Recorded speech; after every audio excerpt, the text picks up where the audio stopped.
കണ്ണുരുട്ടിക്കൊണ്ട് ഞാൻ ദാ ഇങ്ങനെ നോക്കി കാണുന്നു എന്നാണ് വിധു പറയുന്നത്. അല്ലാതെ വിമർശനങ്ങളെ മറ്റൊരു രീതിയിലും ഞാൻ നോക്കി കാണാറില്ല. അമ്മയെ തല്ലിയാലും രണ്ടു പക്ഷമുള്ള നാടാണ് നമ്മുടേത്. പ്രത്യേകിച്ചും കേരളം. നമുക്കിവിടെ എല്ലാത്തിനും സ്വാതന്ത്ര്യമുണ്ട്.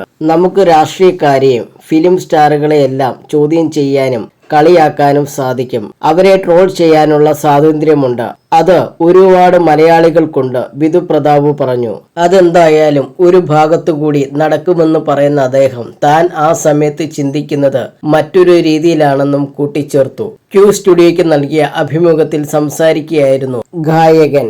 എന്റെ ഏതെങ്കിലും പാട്ടോ മറ്റോ വരുന്ന സമയത്ത് എന്നെ കളിയാക്കുന്ന ട്രോൾ ചെയ്യാനോ എന്നെ ചീത്ത വിളിക്കാനോ ആളുകൾ വരുന്നു. അങ്ങനെ ചെയ്യുമ്പോൾ അയാളുടെ ജീവിതത്തിലെ 2 സെക്കൻഡുകൾ എന്റെ കാര്യത്തിന് വേണ്ടി ചെലവാക്കുന്നുണ്ടല്ലോ. അത് മാത്രമാണ് ഞാൻ ശ്രദ്ധിക്കുന്നത്.